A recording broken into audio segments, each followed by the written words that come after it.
Ladies and gentlemen, listen, stop, breathe. Because what you're about to hear is not a message for next week, next year, or when you get around to it. This is a message for now. The winds are shifting, the heavens are stirring, and the voice of the Almighty is rising like a trumpet. Are you ready? Because God is about to call thousands, not just the well-known, not just the pastors or prophets, not just the people with perfect pasts, but the hidden ones, the wounded ones, the broken, the humble, the surrendered. And maybe one of them is you. All throughout history, God has had a pattern of calling the hidden ones, the overlooked, the underestimated, the ones who walk through life unseen by others. When God moves in a generation, He doesn't begin with the crowd. He begins in secret. He begins with those who have been tucked away in caves, in closets of prayer, in deserts of preparation. The hidden ones are not hidden because they lack value. They are hidden because they are being formed. In the eyes of the world, Kristen was just another person in the background. She didn't have a title. She didn't have a ministry. She wasn't standing behind a pulpit or trending on social media. She was simply walking through life, surviving what had nearly broken her. The scars she carried told stories that no one else wanted to hear. But while others passed her by, heaven was watching. While the world looked at outward appearances, God was looking at the heart. And in that heart, He saw fire. Fire that had been tested. Fire that had not gone out, even when the winds of pain tried to snuff it out. God often hides His strongest warriors in plain sight. He places them in positions where they are unseen because He's doing something deeper than what the world can comprehend. He's not interested in the spotlight. He's interested in surrender. And surrender is shaped in hiddenness. It is in the place of isolation that pride is broken. It is in the quiet where motives are purified. It is in the unseen places that intimacy with God is birthed. The hidden ones are those who know His voice, not because they've heard it in front of a crowd, but because they've wept in His presence when no one was watching. There's a reason the calling often comes after the hiding. God doesn't rush His process. The same God who kept Moses on the backside of the desert for 40 years before calling him to lead Israel is the same God today. The same God who hid David with sheep before revealing him to a nation. The same God who took Joseph through prison before placing him in the palace. And the same God who watched Kristen in her pain, in her questions, in her silence, was the same God who whispered her name when the time was right. God is not looking for perfection. He's looking for preparation. And preparation happens in the dark. That's why so many of the ones He will use in this coming move are not the ones on stages. They are the ones who've been on their knees. They are the ones who have been hidden away, not because they are weak, but because they are dangerous to the enemy. Because when God finally calls them out, they won't come with ego or agenda. They'll come with power, with authority, with a voice that's been sharpened by silence and fire. These are the hidden ones. And now God is calling them. One of the greatest lies the enemy whispers into the hearts of God's people is that their past makes them unusable. That because of what they've done, where they've been, or what they've endured, they're somehow disqualified from ever walking in purpose. But when we look at Scripture, we see a completely different story. God never chose people based on a perfect record. He chose them based on a willing heart. Over and over again, God calls those who have a past because those who've been broken understand the power of redemption. Kristen had a past. Not the kind you put on a resume or share in a testimony where you leave out the messy parts. Hers was raw. There were things she regretted, things she wished she could forget, words she had said in anger, relationships that had left her wounded, choices made in moments of weakness. At times, she would look in the mirror and wonder if God had moved on from her, if maybe her window of opportunity had clothes. But what she didn't realize was that God doesn't discard the broken. He rebuilds them. Every scar Kristen carried became a piece of her preparation. Every moment she thought had disqualified her was actually shaping her into someone who could minister with compassion and power. God doesn't call the flawless, He calls the surrendered. It wasn't Kristen's perfection that moved heaven, it was her repentance. It was the cry that came from deep inside her soul that said, God, if you can still use me, here I am. That is the sound heaven listens for. Not the voice of pride, but the voice of the prodigal coming home. When we look at the Bible, we see that the greatest leaders were often the ones with the darkest histories. Moses was a murderer before he became a deliverer. Ubakaja pasaka daseme setabu aliasin. David was an adulterer before he became a man after God's own heart. Paul persecuted the church before he preached to it. Yet God didn't reject them, He redeemed them.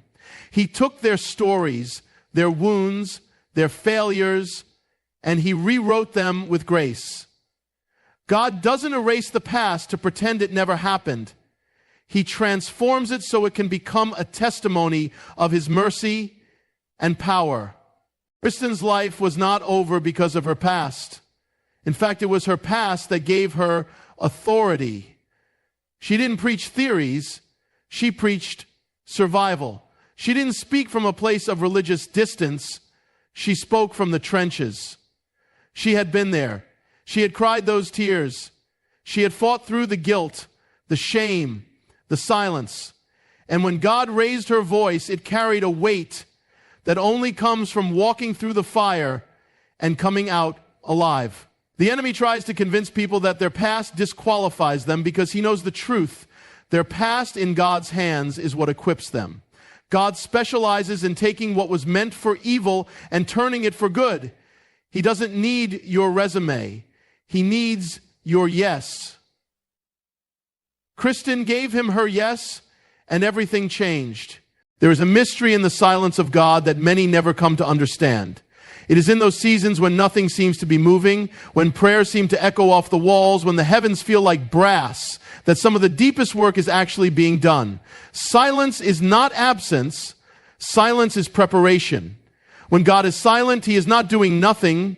He is doing something so deep, so foundational that it cannot be seen until it is revealed in time. The most critical seasons of growth often take place not in the spotlight, but in the shadows. Kristen knew what it meant to walk through silence. There were days, weeks, even months when she felt like God had disappeared.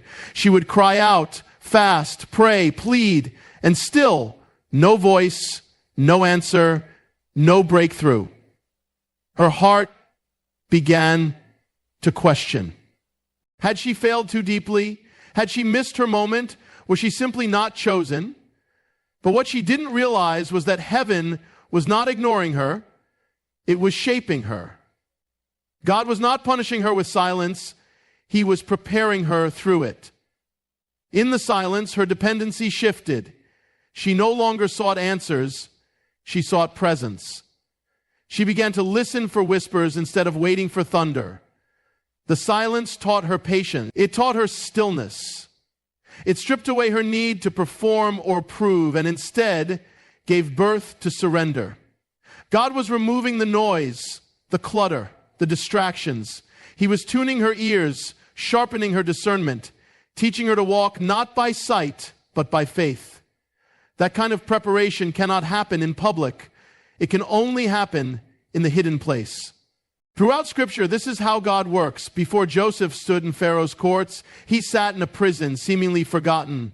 Before Moses spoke to Pharaoh, he lived 40 years in the wilderness tending sheep. Before Jesus began his ministry, he spent 30 years in obscurity and 40 days in the wilderness, in complete silence and isolation.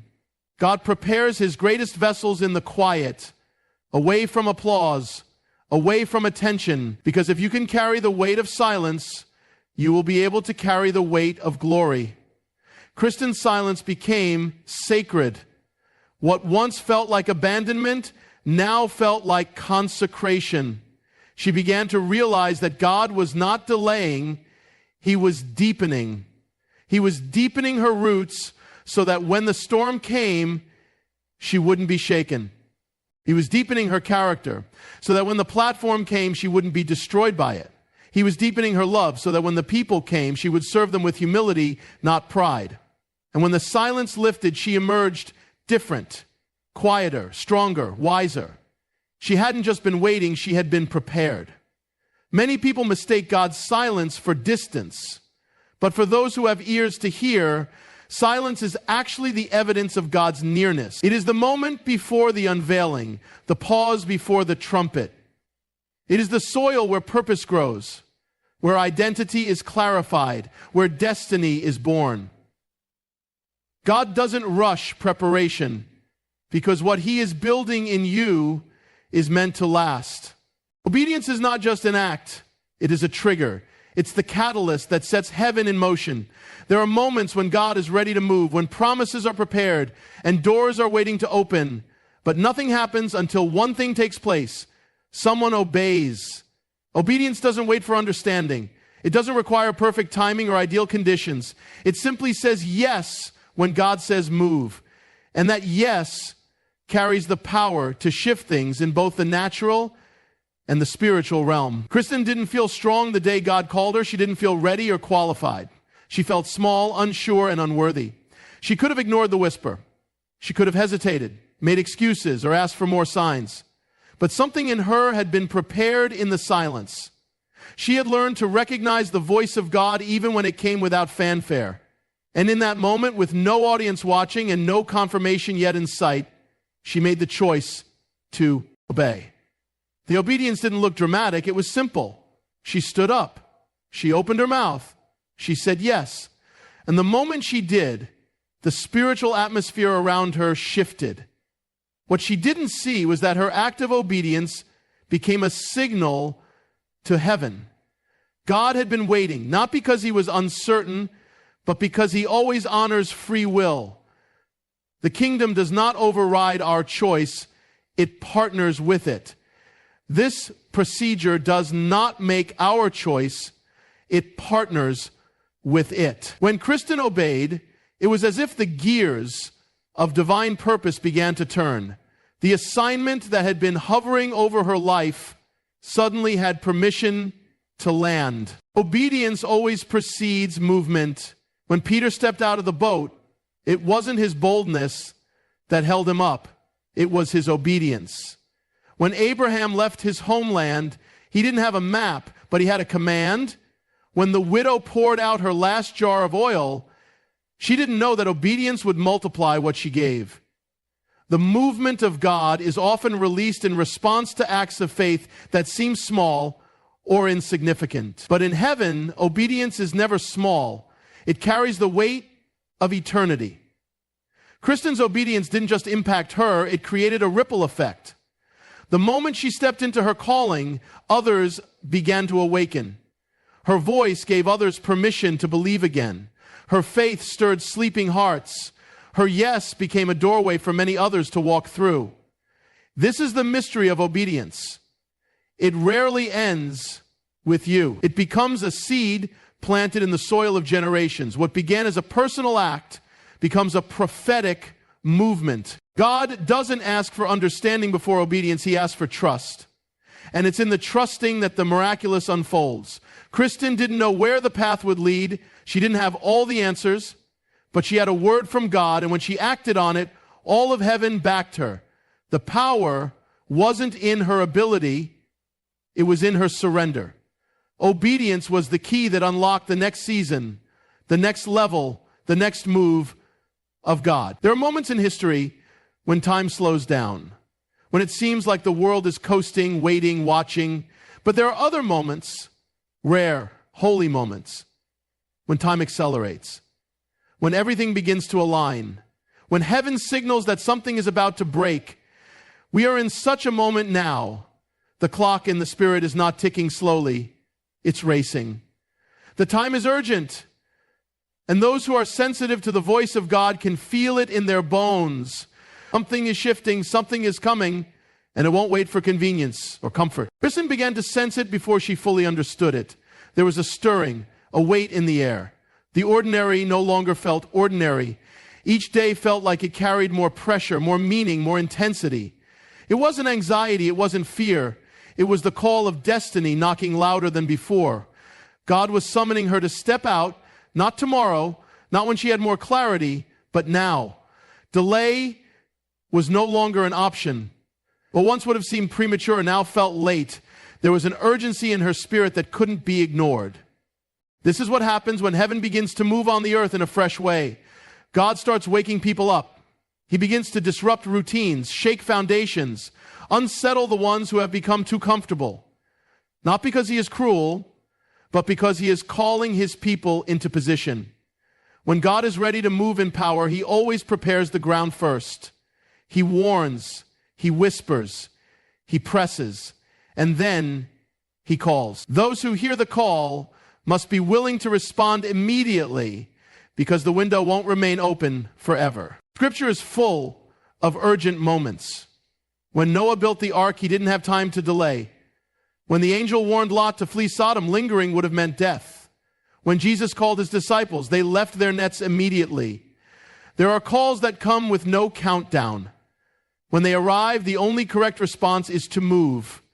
The longer one waits, the more one risks missing what God is doing. Urgency in the Spirit is not panic, it's purpose, being awakened by divine timing. Kristen's moment of decision came at a crossroads. She could have stayed where it was safe, where it was familiar, but deep down she knew that staying would cost more than going. The call on her life wasn't just about her. It was connected to others, to assignments, to breakthroughs, to souls waiting on the other side of her obedience. The urgency wasn't just personal, it was prophetic. God was assembling an army, and each soldier had to be in place. Delay could disrupt the entire movement. The time is urgent because the battle is intensifying. The darkness is growing bolder, and the line between compromise and consecration is becoming clearer. There is no more room for passive Christianity, no more space for hesitation. God is raising voices, calling prophets, summoning warriors, and commissioning reformers. And when the trumpet sounds, those who are ready must rise without delay. Kristen wasn't perfect, but she was prepared. And that preparation met urgency with action. The Spirit had moved, and she moved with it. In this hour, God is returning to that model. He is bypassing the proud and the polished and placing his anointing on those who are simply willing to be used. The harvest is too to align with your essence. Everything around you also begins to align. However, this does not mean the journey will always be easy. There will be days when you feel nostalgia, doubt, and even fear that you made the wrong decision. But these feelings are not signs that you should turn back. They are part of the reconstruction process. It's like remodeling a house. First, you have to tear down walls, face the dust and chaos before you can create a new and beautiful space. Jung would remind us that this chaos is not something to fear. It is a fertile ground where true transformation can take root. When you decide to prioritize something deeper, something begins to unfold. Your dreams, the ones you may have buried, start resurfacing. Maybe you always wanted to pursue something you were passionate about, but the expectations of others led you down a different path. Or perhaps you felt that you weren't good enough to chase your goals. This is the moment when those limiting beliefs begin to crumble. Because by letting go of what doesn't belong to you, you are also releasing the fears and doubts that others projected onto you. One fascinating thing Jung taught is that the unconscious doesn't just store our shadows and fears, it also holds our greatest potential. Within you, there are talents, ideas, and abilities you have yet to explore. Not because they don't exist, but because you hadn't created the space for them to emerge. When you choose to live in alignment with your authenticity, those parts of you start to manifest in ways you never imagined. It's as if by releasing the old, you are igniting a light that illuminates everything that was once hidden. This process also teaches you something valuable. You don't have to do it alone. Jung deeply believed in human connection and how our relationships can be a source of support and growth. But these connections must be genuine, built on mutual respect and acceptance of who you truly are. When you surround yourself with people who celebrate your authenticity instead of trying to change you, you discover the true power of human relationships. It's important to remember that this journey is not about eliminating everyone from your life. It's about discernment, about consciously choosing who aligns with you and who does not. The relationships that truly matter are the ones where you can be yourself, without fear, without pretense, without feeling like you have to prove your worth. Jung said that authentic relationships not only nourish our soul, but also push us to grow, expand, and become the best version of ourselves. As you move forward, you will realize something powerful. The peace you were searching for outside has always been within you. You don't need others to complete you, because you are already whole. You don't need external validation, because your worth does not depend on anyone's opinion. This is the greatest gift you can give yourself. The freedom to be who you are, without asking for permission, without apologies, without fear. Maintaining this authenticity in your daily life may seem challenging, especially when the world around you operates on superficiality, expectations, and conformity. But here's the key. Living authentically does not mean being perfect or having all the answers. It means choosing each day to align with who you truly are, even in the midst of uncertainty and external pressures. Jung taught us that the greatest enemy of our authenticity is not others. It is our own shadows, those parts of ourselves we fear to face, the ones we have repressed because they don't fit the image we want to project. But here lies the true power. When you begin to integrate those shadows, they no longer control you. Instead of sabotaging you, they become a source of wisdom and strength. A clear example of this is how we react to the judgment of others. When you live from your authenticity, there will inevitably be people who don't understand it or even criticize you. But those criticisms can only affect you if they touch something within you that you haven't accepted. If you've made peace with your shadows, those words lose their power. Not because you've become insensitive, but because you recognize that what others say about you has more to do with them than with you. The next step on this journey is learning to set boundaries. This doesn't mean closing your heart or distancing yourself from everyone, but rather being clear about what you allow in your life. Carl Jung said that our relationships are a reflection of our relationship with ourselves. If others treat you with disdain or make you feel less than, it's a sign that there are still parts of you that need love and acceptance. Setting boundaries is not an act of selfishness. It's an act of respect, both for yourself and for others. Imagine your energy as a garden. Every relationship, every interaction, is a seed you plant. Some seeds bloom, bringing beauty and joy into your life, while others can turn into weeds, draining your energy and robbing you of space to grow. Learning to tend to your inner garden is essential to maintaining your authenticity. This means surrounding yourself with people who nourish your soul, who celebrate your growth, and who are willing to walk with you, not behind or ahead, but by your side. Another crucial aspect is listening to your intuition. In our society, this inner power is often underestimated, but Jung considered it one of the most valuable tools for navigating life. Your intuition is that quiet voice that guides you toward what is true for you. Sometimes it manifests as a sense of peace. Other times, as a subtle discomfort that warns you when something is out of alignment. Listening to it requires practice and trust, but the more you do, the stronger it becomes. Authenticity also connects you with your purpose. Jung believed that we all have a unique calling, something only we can bring to the world. But to discover it, you need to free yourself from distractions, from the expectations of others, and from the limiting beliefs you accumulated throughout your life. When you do, you begin to notice patterns in the things that ignite your passion, in the moments that make you feel truly alive, and in the ideas you can't ignore. That is the universe speaking to you, showing you your path. As you progress in this process, you'll notice a subtle but profound shift in how you experience life. The small things that once went unnoticed start to hold deeper meaning. a conversation with a friend, a moment of peace in nature, even an unexpected challenge. These moments become opportunities to grow, to learn, and to connect with yourself and others. It's as if everything in your life suddenly takes on a new sense of purpose. This transformation also has a greater impact than you might imagine. When you choose to live from your authenticity, you inspire others to do the same. You don't need to give speeches or convince anyone. Your example is enough. The people around you will begin to notice the change in you, your clarity, your peace, your renewed energy. And while not everyone will be ready to follow your path, some will be. You will be a light in their lives, proof that it's possible to live with purpose and fulfillment. When you live from your authenticity, a shift occurs in the dynamics of your relationships. You no longer seek others' approval to validate who you are. Instead, you become someone who naturally inspires respect and admiration, not because you seek it, but because your energy radiates confidence, clarity, and peace. Carl Jung would say this happens because you have integrated what he called the self, that essential core of your being that harmonizes your conscious and unconscious mind. As this integration deepens, you begin to see the world with new eyes. The experiences that once disturbed you lose their grip on you. Instead of feeling trapped in external conflicts, you start seeking the inner lessons that each situation brings.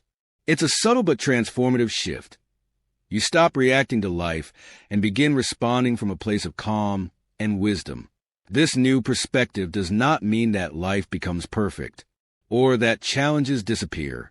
In fact, sometimes these challenges intensify because living from your truth inevitably leads you to question systems, relationships, and structures you once took for granted. Jung taught us that this process is like clearing away what no longer serves to make space for something more authentic and aligned with you. Something fascinating is how the people around you react to this transformation. Some will be drawn to your renewed energy, seeking to understand how you have achieved that peace you now radiate. But others might feel uncomfortable because your authenticity confronts them with the areas of their own lives they have neglected. This is not something you should take as a personal attack. On the contrary, it is a sign that your process is generating a profound impact, even beyond what you can see. At this point, maintaining your focus becomes crucial. The external noise can be tempting. People trying to convince you to change, to go back, to reconsider your decisions. But this is where your connection with your intuition, that inner compass that never fails, becomes your greatest ally. Jung said that intuition is not just an instinct. It is the voice of your unconscious guiding you toward what is in harmony with your true purpose. As you move forward on this path, you will likely begin to notice a curious phenomenon. The doors that once seemed closed start to open. New opportunities, connections, and experiences begin to flow toward you with an ease that once seemed impossible. This is neither magic nor coincidence. It is a result of living in alignment with yourself. When you stop fighting against what does not resonate and start acting from your authenticity, you create an energetic field that attracts what you need to thrive. It is important to remember that this journey is not linear. There will be days when you feel strong and unstoppable, and others when doubts return. But even in those moments, remember that the simple act of choosing yourself is already an act of bravery. You do not need to have all the answers today.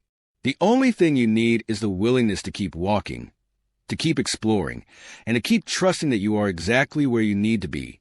Over time, you will realize that this transformation has not only changed your life, but also the lives of those around you. Your relationships begin to reflect the quality of your energy. Those who remain by your side do so because they are aligned with you, not because they need something from you. And those who drift away are not a loss but a release, a reminder that not everything or everyone is meant to stay with you forever. As this journey toward your authenticity progresses, you realize something essential. What you once considered chaos, you now see as a necessary part of your growth. The relationships you let go of, the situations you left behind, and the challenges you faced were not obstacles, but lessons that prepared you to be who you are now. Carl Jung said that life is not about avoiding suffering, but about finding meaning in every experience, even in the most difficult moments, and that is exactly what you are doing by choosing your truth.